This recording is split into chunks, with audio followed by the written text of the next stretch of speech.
Film की शुरुआत होती है एक स्पेसशिप को दिखाने से। स्पेसशिप के अंदर जो पूरी रिसर्च टीम है वो सारे पैसेंजर्स मुसाफिर 90 साल के बाद अपनी नींद से जागेंगे। इस स्पेसशिप का मिशन ये था कि वो इस पूरी टीम को जमीन जैसे दूसरे प्लेनेट पर पहुंचाए, जिसमें उसे अभी भी 90 साल का सफर तय करना है। अब इतने लंबे सफर के दौरान इंसानों की उम्र न बढ़े, इसलिए पूरी टीम को अलग अलग खास किस्म की मशीन्स में रखा गया था, जिन्हें स्लीपिंग चेम्बर्स कहा जाता है, जिनमें सब इंसान लंबी नींद में सोए हुए थे। इन मशीन्स का काम ये था कि वो इंसानों के जिस्म को 90 साल तक महफूज करके रखेंगी। उनकी नींद भी तब ही खुलेगी जब वो दूसरे प्लेनेट पर पहुंच जाएंगे। वो आगे बढ़ी रही थी कि तभी सामने कई सारे एस्ट्रॉइड्स आ जाते हैं, यानी चट्टानों के टूटे हुए टुकड़े जो अब स्पेसशिप को टकरा जाते हैं। पर ये स्पेसशिप काफी एडवांस्ड मजबूत थी। एस्ट्रॉइड्स के टकराने से इसका रिपेयरिंग सिस्टम एक्टिवेट हो जाता है, जिससे हालांकि स्पेसशिप में कुछ खराबियां तो हुई, लेकिन वो खुद को बिल्कुल ठीक कर देती है। ऐसा होने से शिप बंद हुई और अगले ही पल रिस्टार्ट हो जाती है। पर इस टक्कर की वजह से एक पैसेंजर के स्लीपिंग चेम्बर की लाइट ऑन हो गई। देखते ही देखते उसका चेम्बर खराब हो गया। उसके पूरे जिस्म से मशीन हटने लगी। स्पेसशिप अपना 30 साल का सफर कर चुकी थी और अब वो अपने 30 साल की गहरी नींद से जाग जाता है। इसका नाम जिम था। वो उठकर आगे बढ़ा। अब पहले पहले तो उसे काफी चक्कर आ रही थी, लेकिन कुछ ही देर में वो बिल्कुल नॉर्मल हो जाता है। अब जिम उस हॉल में जाता है जहाँ सफर खत्म करने के बाद सारे पैसेंजर्स ने जमा होना था, क्योंकि यहाँ इनकी तब मीटिंग होने वाली थी। मगर जाहिरा उसने देखा कि इस हॉल में कोई भी नहीं है। वो पूरे स्पेसशिप में बाकी सभी पैसेंजर्स को ढूंढने लगा, लेकिन उसे अपने अलावा वहाँ कोई भी नहीं मिला। वो कंट्रोल रूम में मदद मांगने के लिए जाने लगा, पर उसका दरवाजा लॉक था, क्योंकि इसे कंट्रोल रूम के मेंबर की आईडी से ही खोला जा सकता था, या फिर टीम के हेड की। इसलिए अब जिम सिस्टम से ही अपनी लोकेशन की डिटेल्स निकलवाता है, ताकि वो पता कर सके कि इस वक्त स्पेसशिप कहाँ है। जहाँ उसे पता चल गया कि वो अपनी मंजिल यानी उस प्लेनेट से 90 साल दूर है, यानी कि वो 90 साल पहले ही जाकर अपने स्लीपिंग चेम्बर से एक्टिवेट हो गया है। वो काफी मायूस हो गया, वहाँ से जाने लगता है। मगर तभी उसकी नजर सामने गई। उसे लगा कि वहाँ कोई इंसान है, तो जिम उस तरफ ही जाने लगा, जहाँ उसे पता चला कि वो इंसान नहीं बल्कि इंसानी शक्ल वाला रोबोट है। अब जिम को वहाँ एक औजार मिला, जिसकी मदद से वो अपने स्लीपिंग चेम्बर को ठीक करने की कोशिश करता है, मगर इस चीज में वो नाकाम ही रहता है। इसके बाद जिम कंट्रोल रूम में भी जाने की कोशिश करता है, औजारों से उसके दरवाजे को काटने की कोशिश करता है, मगर वो इतना मजबूत दरवाजा था कि इसे कुछ भी करना नामुमकिन था। आगे बढ़कर जिम ने देखा कि अब स्पेसशिप के बाकी फंक्शंस में भी खराबी आ रही है, मगर वो इन चीजों को नजरअंदाज करके रोबोट के पास जाकर बैठ गया। उसे कहने लगा कि मुझे ऐसा लगता है जैसे मैं हमेशा के लिए इस स्पेसशिप में फंस गया हूँ, कोई मेरी मदद को नहीं आएगा, मैं अकेला ही मर जाऊंगा इधर। ये सुनकर रोबोट कहता है कि इंसानों की यही खामियां हैं, उन्हें हमेशा वो चाहिए जो उन्हें पसंद हो और जो उनके पास ना हो, और उस चीज के साथ खुश रहना चाहिए जो आपके पास है। उसकी ये बातें कहीं न कहीं जिम पर असर कर जाती हैं, इसलिए स्पेसशिप में जो था वो उनसे फायदा उठाने लगा, खुशी खुशी आगे अपनी जिंदगी जीने लगता है। स्पेसशिप में करने को खेलने को बहुत कुछ था, तो वो सब करके ही जिम अपना वक्त गुजारता है। तभी उसका पैर फिसल गया, वो नीचे गिर जाता है। अचानक उसकी नजर एक स्लीपिंग चेम्बर पर गई, जिसके अंदर एक लड़की लेटी हुई थी। इसका नाम अरोरा होता है। अब जब ये लोग जमीन पर थे तो वहाँ जिम अरोरा को पसंद करता था, इसलिए अब वो वीडियो में उसका इंटरव्यू देख देख कर ही अपना वक्त गुजारा करता था। अब उसके दिमाग में ये आता है कि मैं अरोरा को भी नींद से टाइम से पहले ही जगा देता हूँ। अब वो जानता था कि ये करना गलत है, मगर आखिर में वो इस फैसले पर पहुंचा कि मैं अरोरा को नींद से जगाऊंगा। अब क्योंकि उसके बाल और शेव काफी बढ़ गई थी, तो वो अपने बाल कटिंग करने लगता है, जिसके बाद अपना औजारों वाला बॉक्स लेकर अरोरा के चेम्बर के पास आ जाता है। वो एक औजार से उसके चेम्बर के सिस्टम को करंट दे देता है। ऐसा करने से चेम्बर खराब हुआ, खुल जाता है, मगर इससे पहले उसकी आंखें खुलती वो अपने पास जिम को देखती, वो अपना औजारों वाला बॉक्स लेकर भाग जाता है। सभी औजार किसी जगह पर छुपा देता है, ताकि अरोरा को ये बात पता ना चल सके कि उसके साथ ऐसा मैंने किया है। जिसके बाद अरोरा अपनी नींद से जाकर आगे बढ़ी, और अब जब दोनों का आमना सामना हुआ तो अरोरा उससे पूछती है कि टीम के बाकी लोग कहाँ पर हैं? कोई नजर नहीं आ रहा। इस पर जिम उसे बता देता है कि तुम्हारा और मेरा स्लीपिंग चेम्बर खराब हुआ है। साथ ही वो घबरा भी रही थी, इसलिए वहाँ जाकर देखती है जहाँ सबके चेम्बर्स रखे हुए थे। वो देख लेती है कि जिम सही कह रहा था। ये देखकर अरोरा कंट्रोल से बाहर हो जाती है। तब जिम उसे संभालता है, कहने लगा कि अभी तुम आराम कर लो, इस बारे में हम कल कुछ कर लेंगे। अगले दिन दिखाया गया कि अरोरा मशीन से अपना खाना लेती है, जहाँ मशीन ने उसे ढेर सारा अलग अलग तरह का खाना दिया था, क्योंकि वो गोल्ड क्लास की पैसेंजर थी, हमेशा अलग अलग चीजें खाया करती थी। अब जब उसे पता चला कि जिम इतने सालों से एक तरह का ही खाना खा रहा है, तो वो अपनी आईडी से जिम को भी गोल्ड क्लास का खाना निकाल कर देती है। अब अरोरा भी कंट्रोल रूम का दरवाजा तोड़ने की कोशिश करती है, मगर वो भी ऐसा नहीं कर पाती, जो देखकर अब अरोरा को भी यही लगने लगता है कि हम यहाँ पर फंस गए हैं। तो अब वो अपनी किताब देखकर उसे पूरा करने का फैसला करती है, जिसके बाद अरोरा उससे पूछती है कि यहाँ पर करने का कुछ है। इस पर जिम कहता है कि हाँ, डांस कर सकते हैं, खेल सकते हैं और भी कई सारी चीजें हैं। ये लोग डांस को चुनते हैं जहाँ AI सिस्टम इन्हें डांस करना सिखाती है, जिससे ये लोग इंजॉय करने लगते हैं। खूब इन्होंने डांस किया, दोनों ही काफी खुश थे। ये लोग स्पेस की सैर भी करते हैं, इन्हें बहुत मजा आया करता था। और अब धीरे धीरे इनकी दोस्ती हो जाती है। दिखाया गया कि स्पेसशिप अब एक काफी बड़े तारे के पास से गुजरती है, जो बहुत चमकदार था, इसलिए काफी खूबसूरत लग रहा था। उसके अंदर से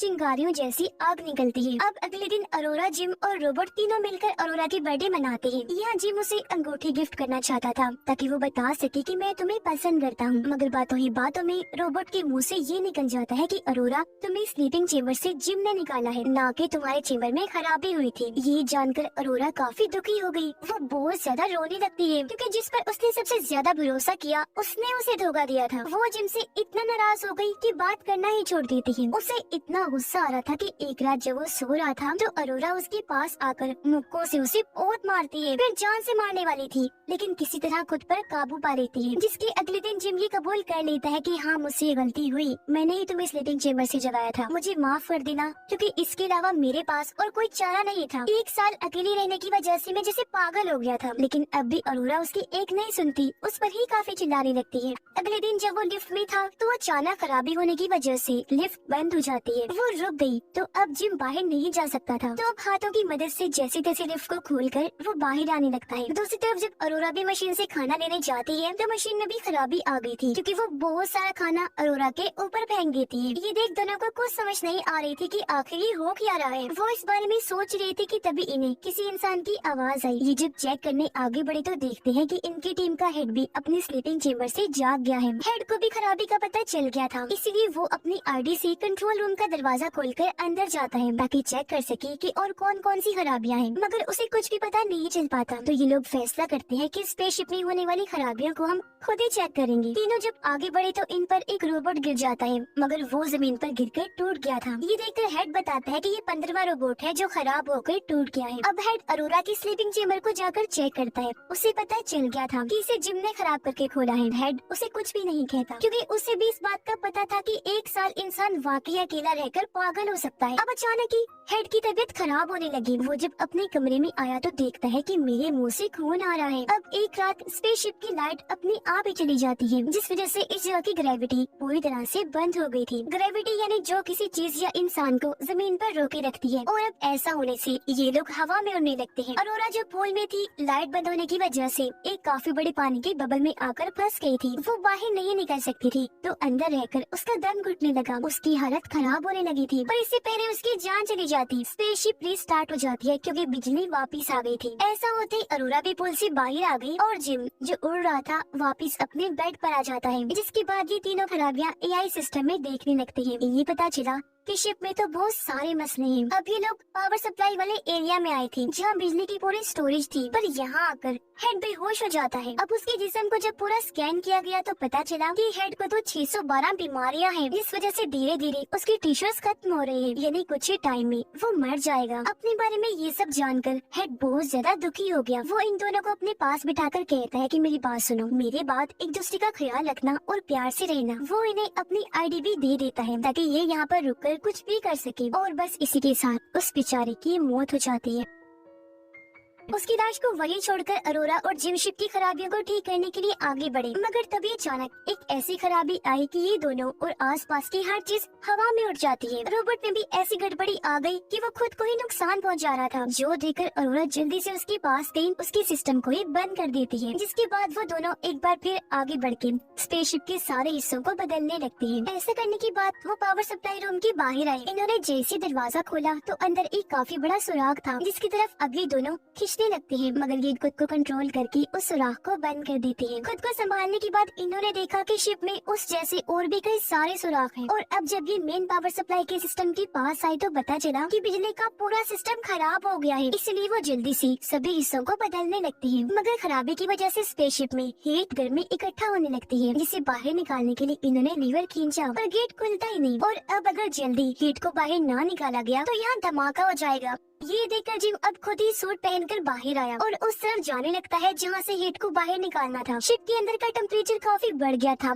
हर चीज तेज गर्म हो जाती है। उस जगह पर आकर जिम बाहर से लीवर खींचता है, जिससे वो दरवाजा खुल गया, मगर जैसे उसने लीवर छोड़ा दरवाजा फिर से बंद हो जाता है। ये देखकर जिम समझ गया कि अगर दरवाजे को खुला रखना है तो लीवर को पकड़े रखना होगा। लेकिन एक मसला था, जब हीट इस रास्ते से निकलेगी तो वो जिम को भी छूकर गुजरेगी, तो इस तरह उसकी जान भी जा सकती थी। लेकिन वो फिर भी रिस्क लेकर लीवर खींचता है, जिससे दरवाजा खुल गया। ऐसा करने के बाद अरोरा को कहता है कि जल्दी से लीवर खींचो ताकि हीट बाहर निकल सके, मगर वो ऐसा करने से मना कर देती है क्योंकि वो नहीं चाहती थी कि जिम को कुछ भी हो। पर क्योंकि स्पेसशिप का टेम्परेचर धीरे धीरे बढ़ता जा रहा था, इसलिए ना चाहते हुए भी अरोरा को लीवर खींचना ही पड़ता है। ऐसा होने से सारी हीट जिम को छूते हुए बाहर निकलने लगती है। पर तभी जिम का पैर फिसल गया। वो नीचे की तरफ इतनी जोर से जाने लगा कि उसके जिस्म से जो सेफ्टी तार लगी थी वो टूट जाती है। अब शिप तो ठीक हो गई थी, लेकिन जिम अभी भी स्पेस में ही था। उसके सूट में छेद हो गया था और अब वो स्पेसशिप से दूर हो रहा था। अब उसे बचाने के लिए अरोरा भी सूट पहनकर बाहर आती है। हालांकि जिम उसे दिख तो गया, लेकिन वो इससे काफी दूर था, मगर फिर भी अरोरा उस तक पहुंचने की कोशिश करती है। दोनों ने एक दूसरे का हाथ भी पकड़ लिया था, लेकिन हाथ फिसलने की वजह से एक बार फिर अलग अलग हो गई। ये देखकर अरोरा रोने लगी क्योंकि उसे लग रहा था जैसे जिम जा चुका है। लेकिन तभी वो उस तार को देख लेती है जो जिम के साथ जुड़ी हुई थी। वो जल्दी से इस तार को पकड़ के उसे अपनी तरफ कर लेती है, जिसके बाद उसे स्पेसशिप में ले आई। अब जिम का सूट जल गया था। काफी देर तक स्पेस में रहने की वजह से उसकी हालत भी काफी खराब हो जाती है, जो देखकर अरोरा काफी डर गई। वो उसका सूट उतार कर उसे मेडिकल मशीन में डाल देती है। वो मशीन को हुक्म देती है कि अपने सारे फंक्शंस एक साथ ही जिम पर कर डालो। ऐसा होते ही मशीन एक साथ जिम का इलाज करने लगती है,